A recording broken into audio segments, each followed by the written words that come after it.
Halo guys, kembali lagi bersama saya Nandi.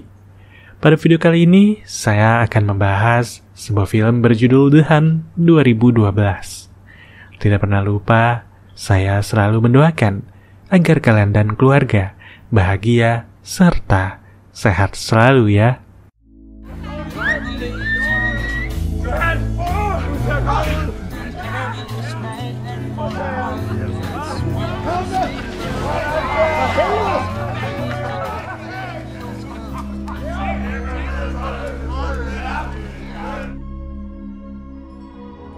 Terlihat seorang guru TK bernama Lukas yang kini baru saja memasuki area perkarangan sekolahnya.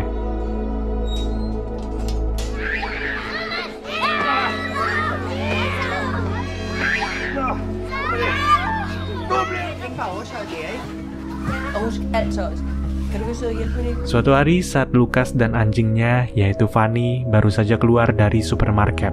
Lukas yang melihat seorang muridnya ada di sana langsung menghampiri anak itu. Ternyata, murid Lukas yang bernama Clara ini tersesat dan lupa jalan pulang. Oleh karena itu, tidak mau anak didiknya kenapa-napa. Lukas pun kemudian mengajak Clara untuk pulang bersamanya.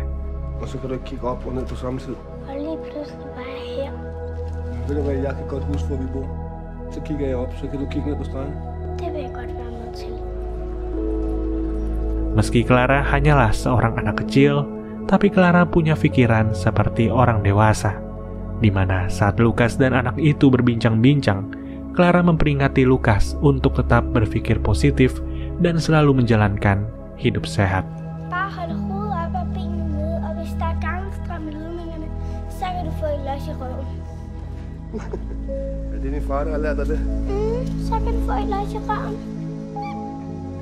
Sesampainya di rumah Clara, orang tua Clara yang bernama Theo dan juga Agnes menyambut baik Lukas dan berterima kasih kepada pria itu, karena ternyata Lukas adalah sahabat dekat dari ayah Clara.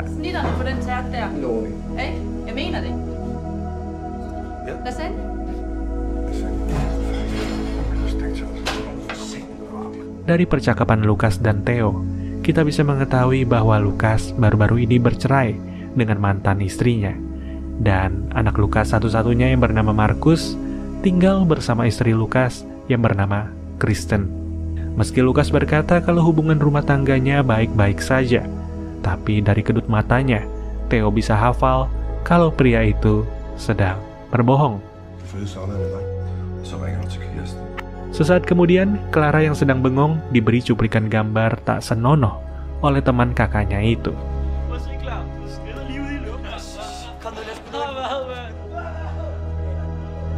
Di mana keesokan harinya, ketika Lukas akan pergi mengajar seperti biasa, Lukas yang melihat Clara sedang bengong di depan rumahnya, meminta izin pada Theo untuk mengajak Clara berangkat pergi ke sekolah bersamanya.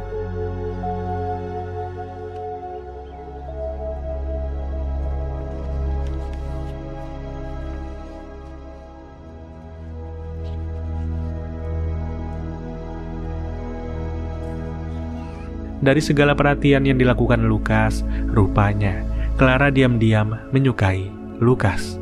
Oleh karena itu, Lukas yang tidak mau Clara bertindak berlebihan, mengembalikan hadiah tersebut dan menyuruh Clara untuk tidak lagi menciumnya.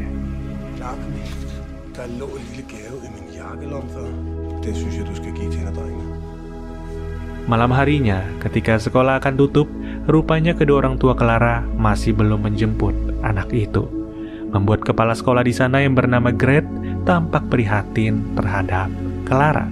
Apalagi tiba-tiba Clara pun merenung dan bercerita kalau ia sangat membenci Lukas. Sebab kita bisa tahu sebenarnya Clara sakit hati karena Lukas tidak mencintainya. Clara juga menambahkan kalau ia begitu syok melihat kemaluan Lukas yang sangat besar dan juga panjang. Perkataan Clara itu pun membuat Gret sontak kaget karena bisa-bisanya anak sekecil Clara tahu dengan sesuatu yang seperti itu. Di tengah percakapan mereka, Agnes yang baru tiba bergegas membawa Clara untuk pulang.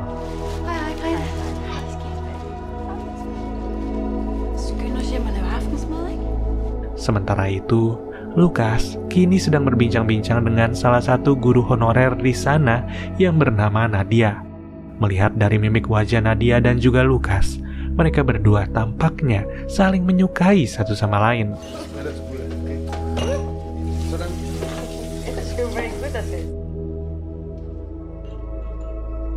Dan keesokan harinya, terlihat Lukas sedang berburu di tengah hutan sendirian.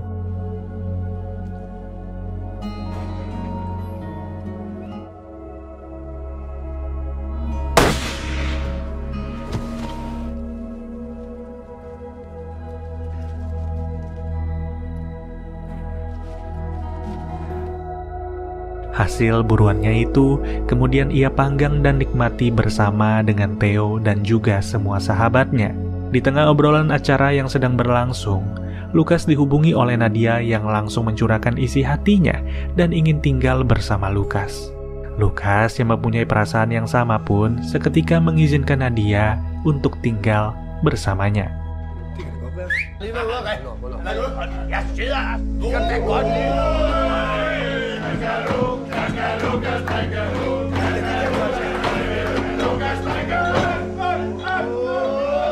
Singkat cerita, Lukas pun akhirnya membawa Nadia untuk pulang dan tinggal di rumahnya. Di mana ketika hari berganti, saat Lukas sedang bermain-main bersama anak lainnya, Lukas dipanggil oleh Gret yang ingin berbicara dengannya. Pada kesempatan itulah Gret yang kepikiran dengan omongan Clara sebelumnya, berterus terang kalau ada seorang murid mereka yang mengatakan bahwa ia telah melihat kemaluan Lukas. Omongan Gret itu pun tentu membuat Lukas sangat terkejut, karena ia tidak pernah melakukan tindakan pelecehan kepada siapapun, apalagi pada seorang anak kecil. Merasa ada hal yang janggal, Gret berkata pada Lukas untuk tidak khawatir, karena ia akan terlebih dulu mengumpulkan informasi. Jeg vil ikke komme med nogle konklusioner. Vi skal nok finde ud af det. Der er også frugt derude nu, så jeg tror heller, vi må se at komme videre. Kan vi få det her på plads sådan stille og roligt? Setelah kepergian Lukas, Gret memanggil Clara dan seorang psikolog untuk memeriksa mental Clara serta menyuruh Clara untuk menjelaskan secara rinci bagaimana peristiwa yang sebenarnya terjadi. Disinilah, tanpa diduga, Clara dapat memberikan keterangan yang sesuai dengan omongannya sebelumnya.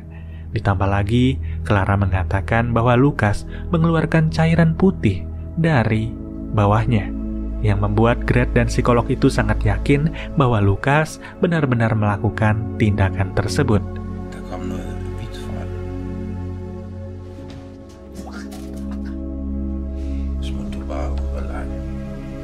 Atas hal itulah, Gret segera memanggil guru lain dan menerangkan semuanya.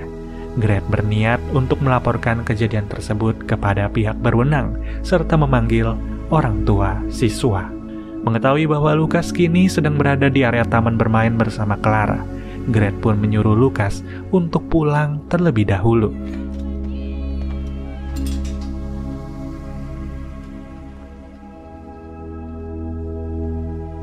Di mana malam harinya, Gret memanggil Agnes yang datang bersama anak pertamanya, yaitu Thorsten, ke ruangannya. Pada kesempatan itulah, setelah menyuruh Thorsten untuk menunggu di luar, dengan terpaksa Gret menceritakan kondisi Clara yang telah ia cap sendiri mengalami pelecehan baru-baru ini dan dilakukan oleh Lukas. Perkataan Gret itu pun sontak saja membuat ibu yang memiliki dua anak ini begitu syok. Hun vil sikkert benægte alt fra nu af, fordi hun er bange og flov. Hvordan? Lad os se, hvor slemt det er. 6 jam kemudian, Gret yang sudah mencutikan Lukas terlebih dahulu memanggil para orang tua siswa untuk membicarakan kasus yang sedang menimpa Clara. Di situ, Gret yang takut kalau ada anak lagi yang menjadi korban kebejatan Lukas segera menyuruh para orang tua murid untuk menanyai anak mereka masing-masing. Symptomer på den slags krænkelse, som man selv kan holde øje med. Men jeg vil gerne bede jer om at læse den her på sengevedning. Hovedpine, mareridt. Atas hal itulah, Markus diam-diam menghubungi Lukas dan menceritakan apa yang sebenarnya terjadi, di mana Lukas dituduh melakukan tindakan pelecehan pada seorang anak kecil. Markus yang tidak percaya bahwa Lukas melakukan kelakuan bejat itu pun menyuruh ayahnya untuk meluruskan semuanya. Karena ibunya sekaligus mantan istri Lukas serta sebagian warga lainnya kini telah menganggap Lukas bahwa Lukas benar-benar melakukan tindakan tersebut. Setelah panggilan itu berakhir, Lukas berterus terang pada Nadia bahwa ia dituduh melakukan tindakan tak senonoh pada seorang anak kecil. Mendengar perkataan tersebut, Nadia pun seketika tertawa karena ia tahu seorang Lukas tidak akan melakukan tindakan itu.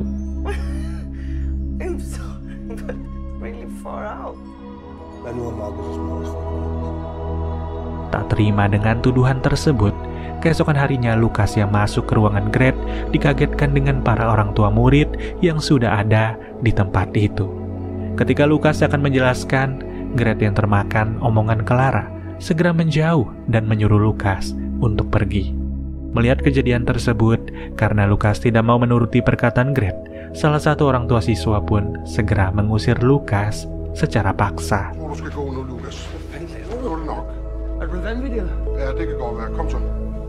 Mengetahui bahwa anak yang telah menuduhnya adalah Clara, Lukas pun bergegas pergi ke rumah Theo untuk meluruskan hal tersebut.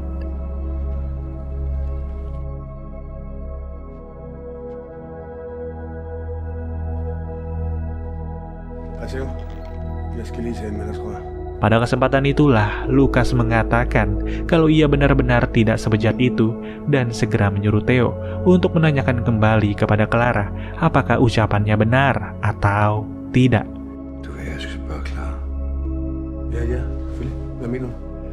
Mengetahui bahwa Clara tidak pernah berbohong, Theo pun tampak begitu syok karena ia sangat percaya terhadap anaknya dan kecewa terhadap Lukas yang telah ia anggap seperti saudaranya sendiri.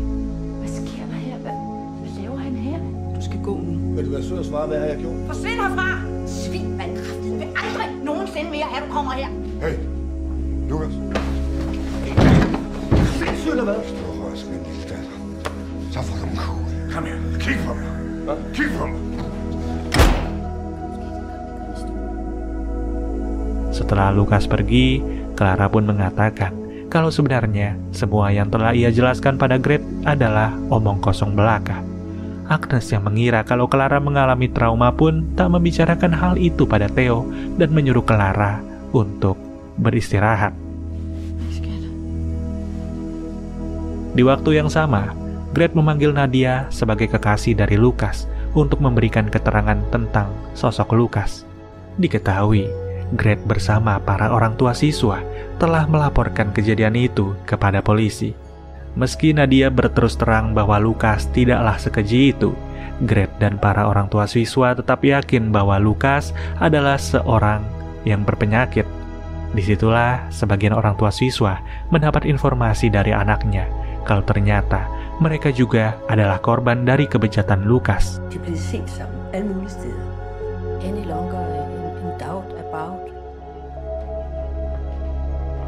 Sore harinya, ketika Lukas sedang mengobrol bersama Nadia, tiba-tiba tanpa sepengetahuan kedua orang tua Clara, Clara datang ke rumah Lukas dan berniat untuk mengajak Fanny bermain. Tidak mau situasi semakin memburuk, Lukas pun menyuruh Clara untuk menjelaskan peristiwa yang sebenarnya dan berkata jujur kepada kedua orang tuanya. Namun bukannya menuruti permintaan Lukas, Clara yang masih sakit hati sebab cintanya ditolak oleh Lukas merasa bahwa seolah-olah Lukas telah melakukan tindakan pelecehan itu secara benar.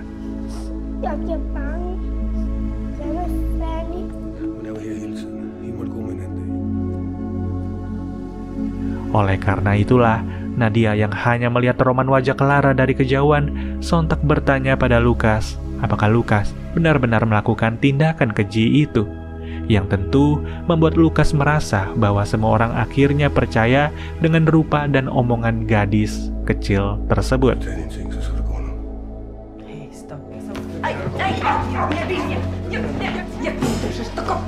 Hey.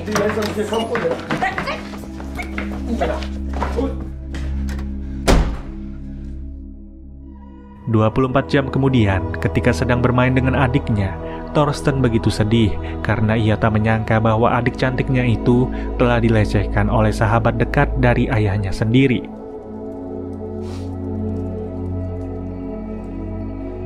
di mana ketika musim dingin telah tiba, Lukas yang baru terbangun dari tidurnya dikagetkan dengan kedatangan Markus yang tanpa sepengetahuan ibunya datang menghampiri Lukas.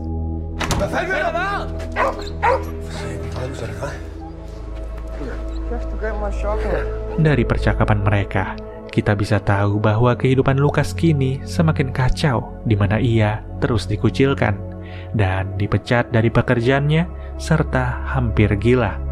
Perkataan Lukas itu pun membuat Markus tak bisa menahan tangisnya karena ia tahu bahwa sang ayah tidak mungkin melakukan tindakan tersebut.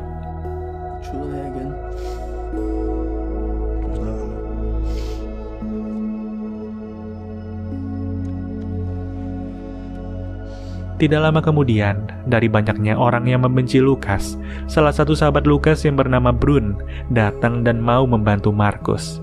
Brun yang sepemikiran dengan Markus pun mencoba untuk menguatkan Lukas.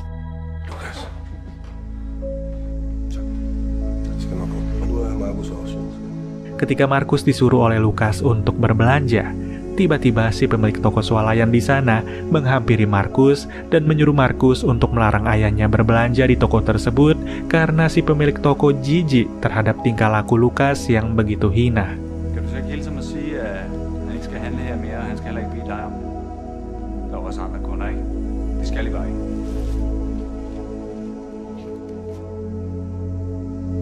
Pada perjalanan pulang, Markus yang melihat bahwa ayahnya dibawa oleh para polisi pun segera pergi ke rumah Theo untuk meminta kembali kunci duplikat rumah Lukas yang masih dipegang oleh Theo. Di situ, Theo pun berbohong dan tidak mau memberikan kunci yang diminta oleh Markus. Dan karena kebetulan semua tetangga Theo sedang berada di sana, Markus pun meminta Theo dan juga Agnes untuk mau berbicara dengannya.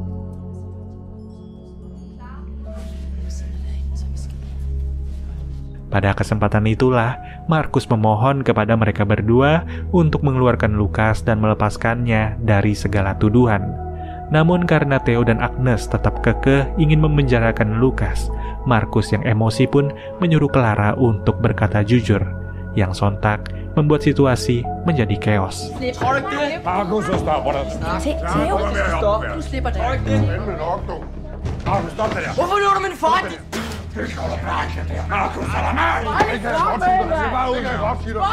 Karena kelakuan Markus yang barusan ini, Markus pun mendapat bogeman mentah dari salah seorang tetangga di sana yang membenci ayahnya Markus. Dan sebelum situasi semakin memburuk, Theo mengusir Markus saat itu juga.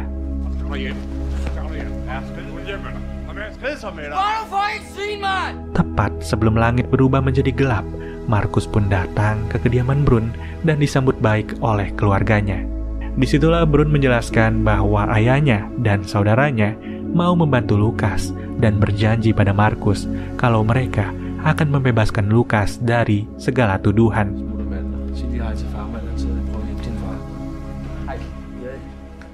Menurut informasi dan bukti-bukti yang berhasil para polisi kumpulkan, Brun mengatakan kalau terdapat suatu tuduhan dari para murid yang berkata bahwa mereka dieksekusi oleh Markus di ruang bawah tanah.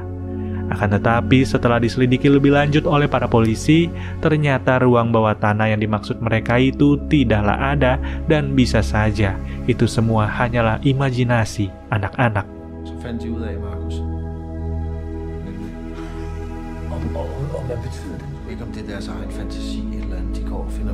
Sesaat sebelum tidur, Markus menelusuri lorong rumah Brun dan melihat foto ayahnya bersama para sahabat yang tampak bahagia. Tapi semua itu seketika sirna karena sekarang malapetaka telah menjungkir balikan hidup Lukas 180 derajat.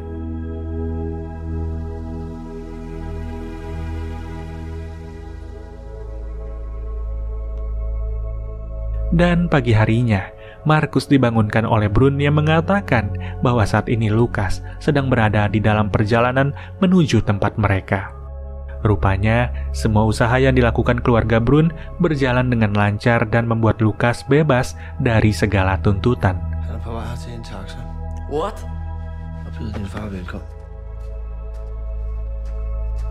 Tak lama dari itu, Lukas yang baru turun dari taksi pun langsung memeluk Markus dan makan bersama keluarga Brun.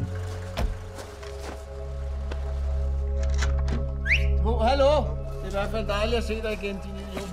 Der er æg og bacon herinde, det spiser jo ikke sig selv. 6 jam berlalu, Lukas dan juga Markus sedang berbincang-bincang, yang tiba-tiba kaca jendela rumah Lukas dilempar oleh seseorang.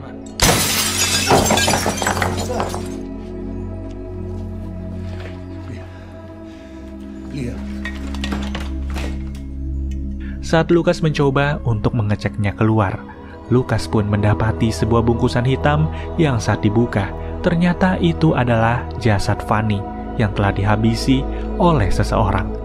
Atas hal itulah, tidak mau anaknya dalam bahaya, Lukas menyuruh Markus untuk pulang.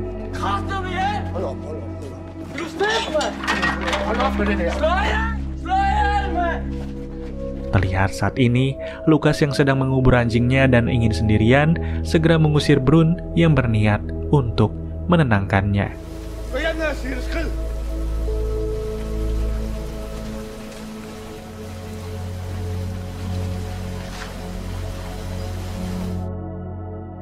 Beberapa waktu kemudian, Lukas yang akan membeli daging di toko swalayan yang sebelumnya didatangi oleh Markus, tiba-tiba diusir secara paksa oleh semua karyawan dan juga si pemilik toko yang sangat-sangat tidak menyukai Lukas. Sampai-sampai mereka semua tak segan-segan menyiksa Lukas.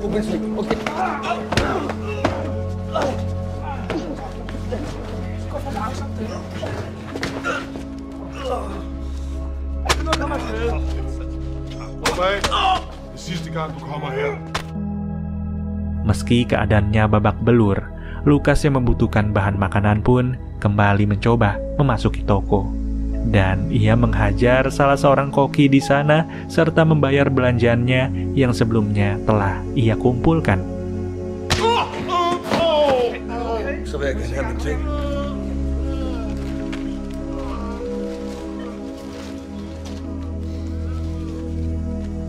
Tanpa diduga, dari kejauhan, Agnes, Clara, dan juga Theo melihat keadaan Lukas yang baru keluar dari toko dalam keadaan kritis.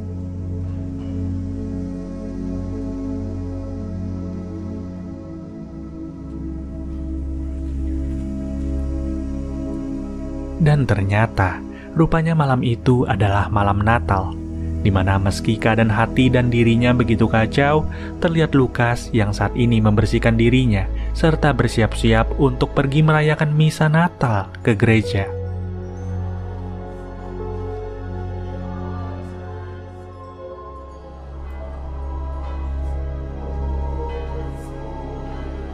Kedatangan Lukas ke gereja itu pun membuat semua orang yang didekatinya seketika menjauh dan tidak mau berada dekat dengan dirinya.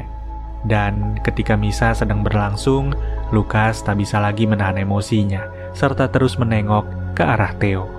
Hingga di suatu momen, amarah Lukas pun tak terbendung lagi, di mana ia langsung menghampiri Theo.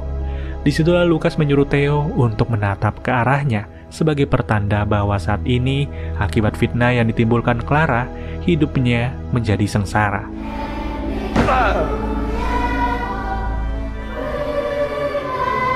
Sig noget til mig. Tag det roligt. Helt byen står og hører på dig. Stop ham!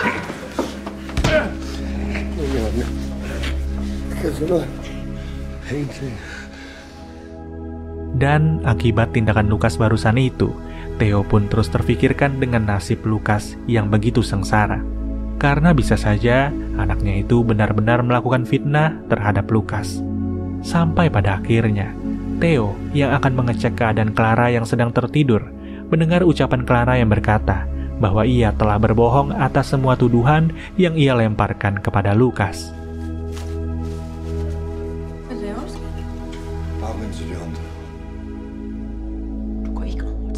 Dan untuk menebus semua kesalahan yang diakibatkan oleh putrinya itu, di tengah malam, Theo yang mempunyai kunci rumah Lukas pun memasuki rumahnya sembari membawa beberapa makanan dan juga sebuah bir, berniat untuk mengajak Lukas berbicara.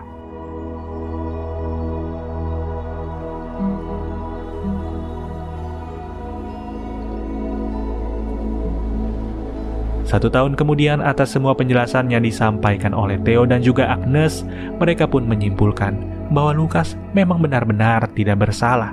Semua peristiwa yang terjadi hanyalah sebuah fitnah yang ditimbulkan oleh Clara yang tampaknya sangat-sangat menyukai Lukas. Dan terlihat saat ini di acara ulang tahun Markus, Brun memberikan sebuah senapan pemberian dari warisan keluarganya kepada Markus yang sangat disukai oleh Markus.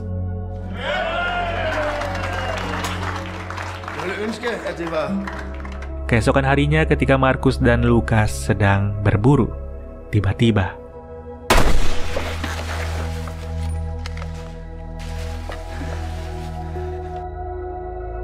entah siapa yang berniat untuk membunuh Lukas dan masih tidak menyukai pria itu. Tapi tampaknya kejadian tersebut membuat Lukas yang sudah lelah seketika pasrah. Karena ia harus berusaha bagaimana lagi untuk meyakinkan semua orang bahwa dirinya memang bukanlah seorang pedofilia. Terima kasih kepada teman-teman semua yang telah menonton video ini hingga selesai. Dan kita bertemu lagi ya di video-video berikutnya. Dan saya Nandi cabut dulu. Terima kasih sekali lagi. Dadah.